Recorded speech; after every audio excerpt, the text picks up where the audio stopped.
Mari kita berdoa. 我们低头祷告。 Bapa dalam surga, Bapa yang Maha Kasih, 亲爱的天父上帝， kami sudah memuji dan memuliakan Tuhan. 我们已经赞美你的名， Terima kasih juga untuk pengampunan yang Engkau sudah limpahkan bagi kami. 我们为着你所赐给我们的救恩献上感谢。 Sekarang kami akan duduk untuk baca firman dan merenungkan firman. 这个时刻，我们要安静我们的心来聆听你的话语，思想你的话语。 Kiranya Roh Kudus yang menolong setiap kami. 求圣灵帮助我们每一位。 Di dalam nama Tuhan Yesus kami berdoa. 奉主耶稣基督的名祷告， Amin. 阿门。 Bapak Ibu Saudara sekalian, pagi ini kita akan belajar dengan tema Injil dan ketaatan. 主内弟兄姐妹们，今天早上我们一同来思想一个题目：福音与顺服。 Kita akan mendasarinya berdasarkan surat Rasul Paulus kepada jemaat di Galatia pasal yang kelima ayat 1 sampai 15. 取自于加拉太书第5章第1到第15节。 Tetapi saya hanya membaca bagian pasal 5 ayat 1 sampai 6. 但是我们只单读第1节直到第6节。 Akan dibacakan dalam dua bahasa, pertama dalam bahasa Indonesia, lalu dalam bahasa Mandarin. 首先用印尼文来读，之后用中文读。 Di tampilan layar hanya dalam bahasa Indonesia. Demikian firman Tuhan. Supaya kita sungguh-sungguh merdeka, Kristus telah memerdekakan kita. Karena itu berdirilah teguh dan jangan mau lagi dikenakan kuk perhambaan. Sesungguhnya aku, Paulus, berkata kepadamu, jikalau kamu menyunatkan dirimu, Kristus sama sekali tidak akan berguna bagimu. Sekali lagi kutegaskan kepada setiap orang yang menyunatkan dirinya, bahwa ia wajib melakukan seluruh hukum Taurat. Kamu lepas dari Kristus, jikalau kamu mengharapkan pembenaran melalui hukum Taurat. Kamu hidup di luar anugerah. Sebab oleh roh dan karena iman, kita menantikan pembenaran yang kita harapkan. Sebab bagi orang-orang yang ada di dalam Kristus Yesus, hal bersunat atau tidak bersunat tidak mempunyai arti. Hanya iman yang bekerja oleh kasih. 基督释放了我们，叫我们得以自由，所以要站立得稳，不要再被奴仆的恶辖制。我保罗告诉你们，若受割礼，基督就与你们无异了。我在指着反受割礼的人，确实的说，他是欠子行全律法的债。你们这要靠律法称义的，是与基督隔绝了，从恩典中堕落了。我们靠着圣灵，凭着信心等候所盼望的义。原来在基督耶稣里，受割礼不受割礼全无功效，唯独使人发仁爱的信心才有功效。 Bapak Ibu Saudara sekalian, di dalam khotbah hari Minggu 21 Januari 2024 yang lalu, 主内弟兄姐妹们，上一次我们在1月21号的讲道里面， kita semua sudah memiliki suatu pengertian yang sama mengenai Injil. 我们都统一对福音的意义。 Profesor Senjaya di dalam bukunya Menghidupi Injil dan Menginjili Hidup,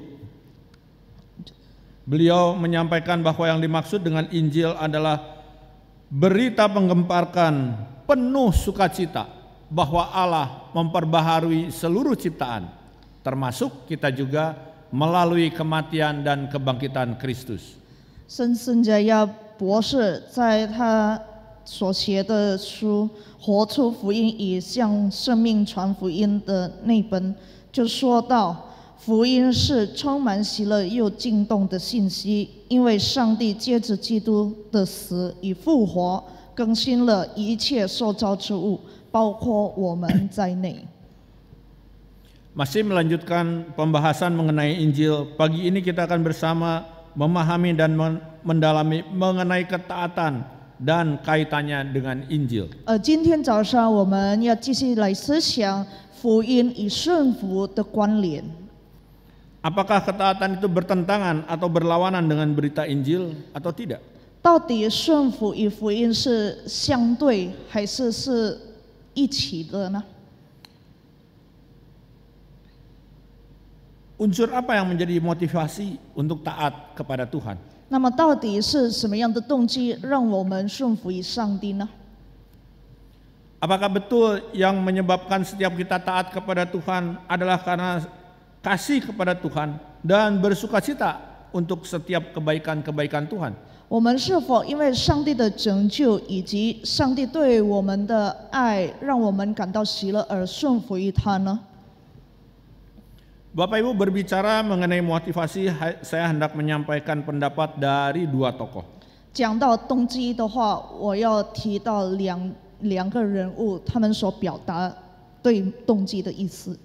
Pertama dari Uno, beliau menyampaikan di tahun 2008 menyatakan bahwa motivasi adalah suatu keadaan yang terdapat pada diri seseorang di mana ada suatu dorongan untuk melakukan sesuatu guna mencapai tujuan. 对Uno在2008年，他这样说：动机乃是为要达到目的所拥有的动力。 Yang tokoh yang kedua, Slavian, beliau menyatakan ini di tahun 2011.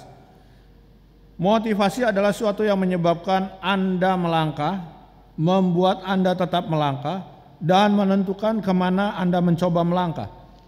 Slavin 在2011年，他这样说：动机乃是使你行动，使你仍然行动，而且决定你要尝试往哪里行动。 Nah, yang ketiga yang dikasih warna biru di dalam tampilan 然后在荧幕上所用蓝色标志， itu pendapat tokoh, 那是另外一个人物， namanya Sadra. 就名字叫 Sadra。 Ini saya ambil kesimpulan dari dua pernyataan tersebut bahwa motivasi adalah suatu keadaan atau kondisi yang menyebabkan seseorang merasa memiliki dorongan untuk melangkah atau untuk menentukan bagaimana mencoba untuk melangkah. 我就做一个结论，就说动机是一种情况，使人有动力行动，并且决定要如何尝试采取行动。 Bapak Ibu Saudara sekalian, setiap kita yang bisa mengendarai motor atau mengendarai mobil, 主内弟兄姐妹们，当我们能够开车，不论是摩托单车或者汽车的话， tentu mengetahui bahwa ada aturan atau undang-undang lalu lintas yang harus ditaati. 我们当然知道我们要守交通规矩。 Untuk apa kita mentaati peraturan atau undang-undang lalu lintas tersebut? 我们为了什么而遵守呢？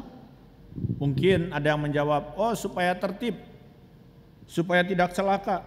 或许我们说让一切都有次序，或者让我们不要发生冲突， Atau juga ada yang jawab, oh supaya tidak ditangkap polisi. 甚至有的人会说，使我不要被警察抓到， Atau masih banyak lagi jawaban-jawaban lain. 或其他的答案。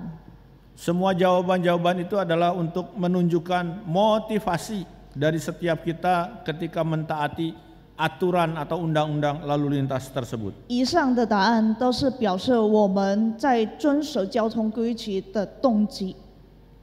Nah, berdasarkan Galatia 5, sebetulnya ayat 1 sampai 15, tapi tadi hanya dibaca sampai ayat 6, kita akan membahas mengenai Injil dan ketaatan. 接着加拉太书第5章第1到15节，特别我们第1到第6节，今天早上我们要一同来思想福音与顺服的关联。 Yang pertama, kita akan membahas mengenai kemerdekaan dan kuk atau gandar. 第一点，我们要讨论自由与恶。 Bapak Ibu, kalau Bapak Ibu memperhatikan gambar di dalam tampilan ini, 如果我们看荧幕上的这个图案， gandar atau kuk itu yang terpasang, kayu yang terpasang atau balok yang terpasang di leher 2 ekor kerbau ini.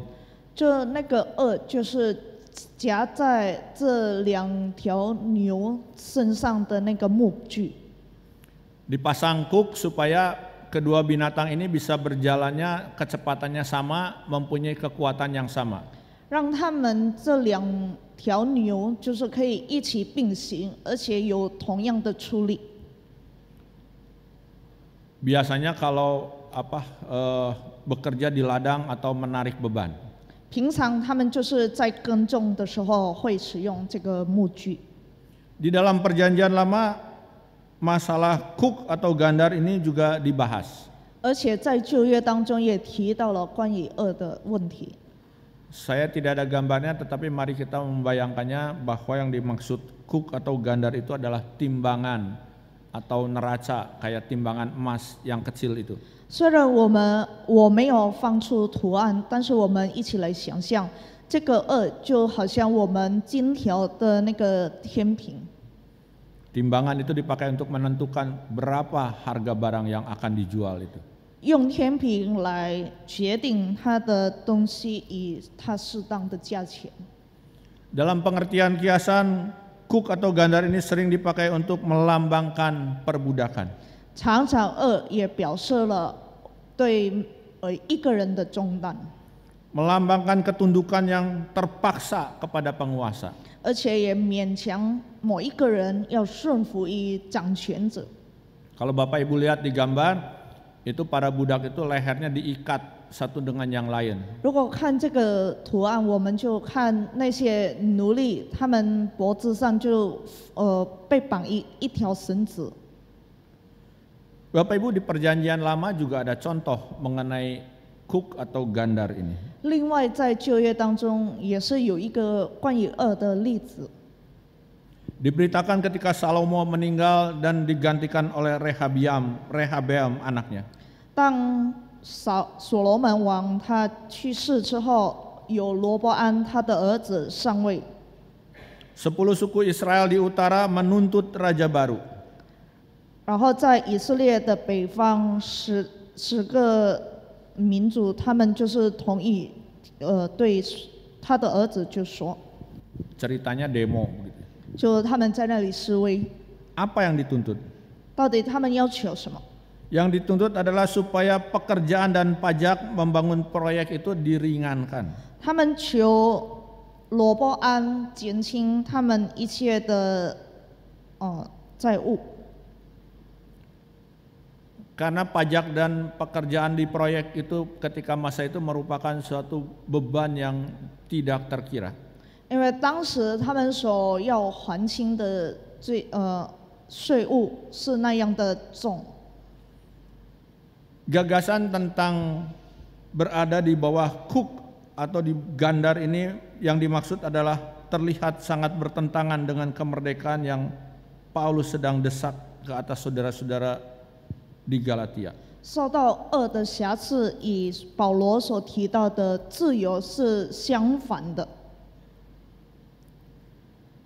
Yang imannya ditumbangkan oleh guru-guru Yudaisme. 因为当时他们正在受到犹太人假教师的动摇。 Rasul Paulus mengatakan demikian, supaya kita sungguh-sungguh merdeka, Kristus telah memerdekakan kita. 使徒保罗说：“基督释放了我们，叫我们得以自由。” Dalam situasi penerima surat Galatia, kemerdekaan adalah suatu pemahaman yang menyemangati dan menguatkan bangsa Yunani. 当时加拉太书的受信者，他们提到自由乃是他们所明白也能够鼓励他们的一个观念。 Maksudnya adalah penerima surat Galatia itu tahu bahwa bangsa Yunani itu bertempur demi kemerdekaan mereka sendiri. 因为他们知道当时希腊人他们正在为他们的自由而征战。 Bangsa Yunani itu siap mati daripada menanggung perbudakan. 希腊人他们愿意为着自由而死。 Dan dalam hal ini Paulus mengajarkan tentang kemerdekaan yang diketahui oleh orang-orang yang telah mempunyai kuasa Roh Kudus yang menetap dalam hidup mereka. 而且在这里，保罗教导当时的信徒就是他们在圣灵里，他们能够得到这个自由。 Kemerdekaan yang dimaksud oleh Rasul Paulus adalah kemerdekaan yang tidak memberikan gambaran untuk menaklukkan dunia. 保罗所讲的自由，并不是征服于世界， Namun gambaran bagaimana orang itu menaklukkan dirinya sendiri. 而是征服自己。 Paulus bicara tentang kemerdekaan untuk dilahirkan kembali kepada kehidupan iman yang pasti, iman dan harapan yang melampaui dunia ini. 保罗讲到自由的时候，他表示每一个信徒都必须有重生的生命，而且在不论是今世未来的世界，他们都有盼望。 Mengenai kemerdekaan ini Paulus mengatakan, karena itu berdirilah teguh dan jangan mau lagi dikenakan kuk perhambaan.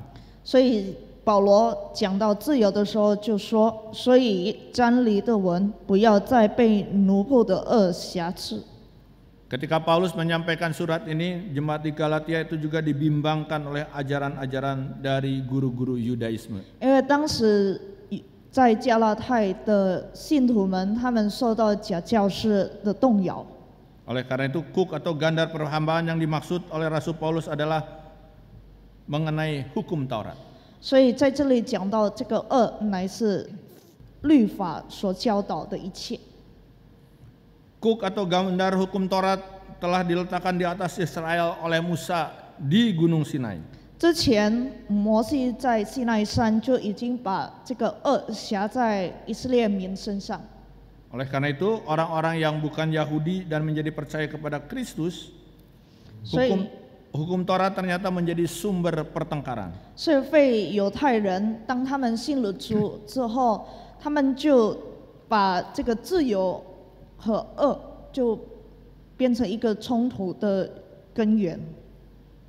Bahkan di dalam sejarah dikatakan bahwa perdebatan tentang perlunya orang-orang bukan Yahudi mentaati hukum Taurat telah menyebabkan digelarnya sidang istimewa oleh para rasul dan para penatua di Yerusalem. 而且也因为这个事情，使使徒们开启了特别的会议来讨论。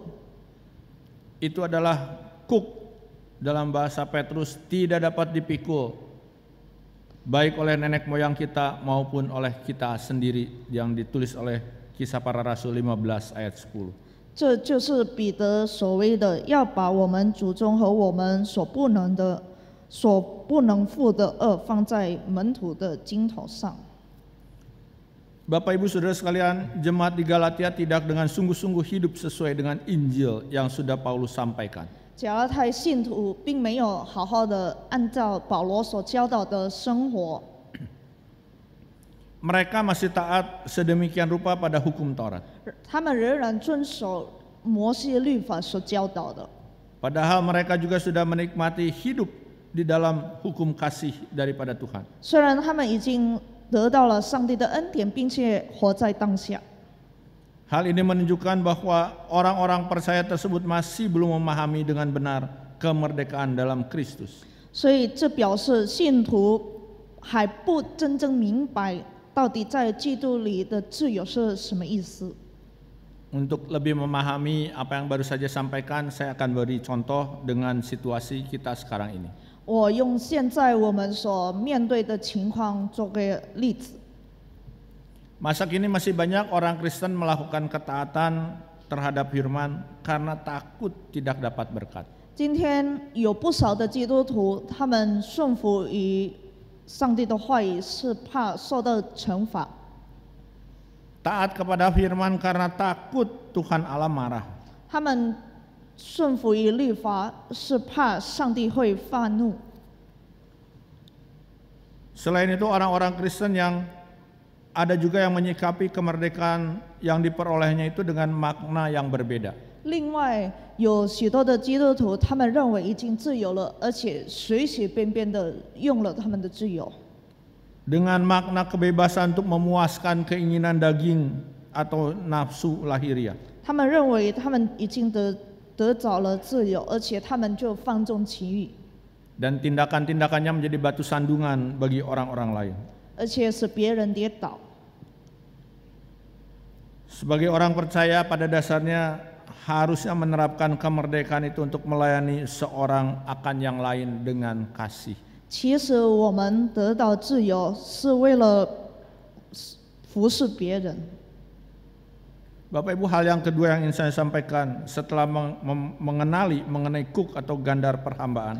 当我们明白了这个恶的意义，第二点我们要思想， Mari kita sekarang beralih memahami mengenai kemerdekaan. 思想关于自由。 Kristus telah menganugerahi kita manfaat untuk menjadi anak-anak Allah. 基督已经赐给我们自由的恩典，让我们能够成为上帝的儿女。 Sebagai orang percaya kita perlu menyadari bahwa Allah sendiri yang telah memerdekakan manusia. 作为上帝的儿女，我们要明白是上帝叫我们得以自由。 Dan sebagai orang-orang yang dimerdekakan oleh Allah sewajarnya menjauhkan diri dari kesenangan dunia dan hidup benar di hadapan Tuhan. 而且当我们明白这是来自于上帝，我们要远离一切不喜悦上帝的事情，而且真正活在上帝面前。 Kemerdekaan Kristen hendaknya digunakan oleh orang percaya dengan cara hidup semakin dekat dengan Tuhan. 而且应该是基督徒更亲近主。 Seorang penafsir Alkitab bernama Barclay mengatakan ternyata ada yang menyalahgunakan kemerdekaan ini untuk melakukan dosa atau menyelubungi dosa-dosa mereka. Barclay 曾经这样说。 只是有的人将所得到的自由当作放纵情欲的机会。 Maksudnya adalah seperti ini. 意思是这样， Ada orang-orang yang melakukan perbuatan yang tidak dikehendaki Tuhan. 有的人做了上帝不喜悦的事情， Mereka menyalahgunakan kemerdekaan atau kebebasan atas nama kemerdekaan yang diperoleh. 他们就把得到的自由当作放纵情欲的机会， Menggunakan kemerdekaan untuk berbuat dosa.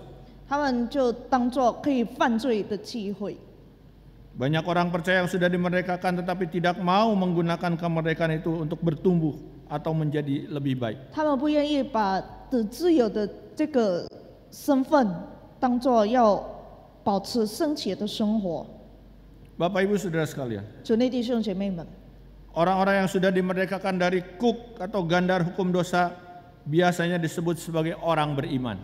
得到了自由的人，我们常常称他为有信心之人。 Dan iman Kristen harus terus-menerus aktif. 而且基督徒的信心是积极的。 Tuhan Yesus sendiri menjelaskan mengenai dengan fakta bahwa kasih dan ketaatan kepada perintah-perintah Tuhan Allah pastinya tidak dapat dipisahkan. 就主耶稣也曾经说到，我们对上帝的爱心与顺服是分不开的。 Banyak motif berbuat baik ternyata menjadi batal karena nilai bagi pelakunya.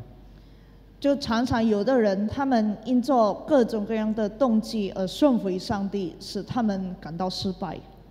Maksudnya berbuat baik karena bersaing dengan orang lain. 他们是为了与别人比赛而顺服于上帝。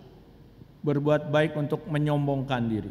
他们顺服上帝，为了自高骄傲。 Dan masih banyak lagi Tentang. contoh-contoh lain. Hal ini jelas dinyatakan oleh Paulus seperti yang ditulis di dalam 1 Korintus 13 ayatnya yang ketiga.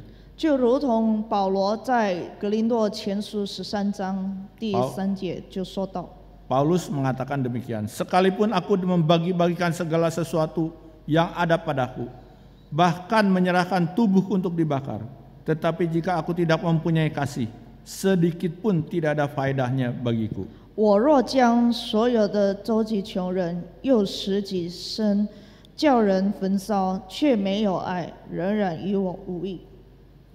Paulus sedang bicara tentang guru-guru Yudaisme.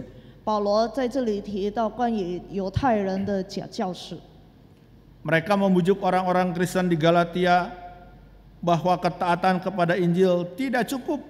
他们就是劝有加拉太的信徒说到，福音是不够， Bahwa mereka juga harus mentaati persyaratan tertentu dari hukum Musa untuk dapat dibenarkan di hadapan Allah. 他们需要遵守摩西的律法，才能够在上帝的面前得称义。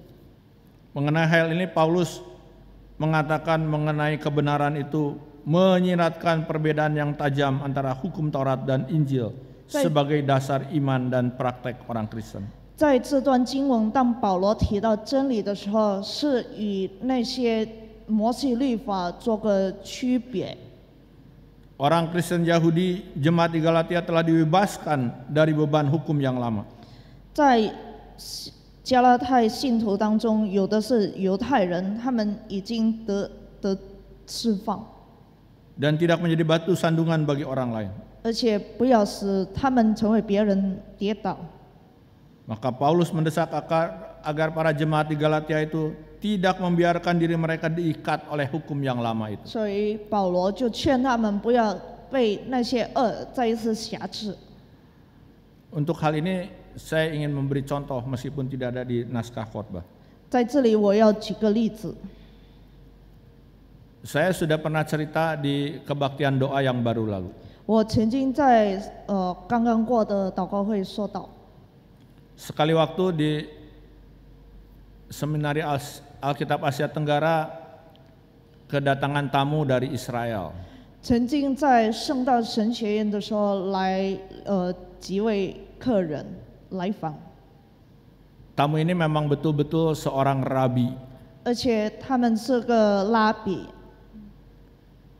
dan ketika diajak makan bersama, 当我们要跟他们一起用餐的时候， dia mengeluarkan piring, mangkok, sendok, gelas dari tasnya. 他就从他的包包里拿出了那些餐具。 Lalu kita semua bertanya, "Loh, kamu kok pakai peralatan makan sendiri?" 然后我们就问他：“你为什么用自己的餐具呢 Rabi itu menjawab, takut piring, sendok, gelasnya itu haram.？” 他就说，那个拉比就说，怕其他的餐具是不洁净， Karena Rabi itu tahu mahasiswa di Seminari Alkitab Asia Tenggara suka makan babi. 因为那个拉比知道，在圣诞神学院的那些学生都很爱吃猪肉。 Bagi orang Israel babi itu haram. 对以色列民，猪肉是不洁净的。 Kita bayangkan begitu ya bahwa Rabi inilah yang dimaksud dengan masih terikat hukum yang lama. 这就所谓还要被旧的恶辖制。 Bapak Ibu Saudara sekalian, 主内弟兄姐妹们， saya ingin mengakhiri firman Tuhan ini dengan mengingatkan lagi satu hal, 借着上帝的话语，再一次要提醒众弟兄姐妹， yaitu mengenai motivasi. 就关于这个动机。 Motivasi adalah keadaan atau kondisi yang menyebabkan seseorang merasa memiliki dorongan untuk melangkah atau menentukan bagaimana mencoba melangkah. 就动机使人知道要怎样行动，也往哪里行动。 Oleh karena itu Bapak Ibu sekalian, 所以众弟兄姐妹， ketika melakukan ketaatan terhadap firman, 当我们顺服于上帝的话语， mari kita pikirkan apa yang menjadi motivasi untuk melakukan ketaatan tersebut. 我们一同来设想，我们到底以什么样的动机来顺服于上帝的话呢？ Sekali lagi saya mengutip apa yang ditulis oleh Profesor Sen Senjaya. 我再一次用了圣斯加亚博士所讲的话。 Injil pada awalnya memberitahukan sesuatu yang negatif, yaitu setiap kita adalah orang berdosa dan selayaknya mendapat murka Allah. 一开始福音告诉我们负面的消息，就是我们是个罪人，该得到上帝的烈怒。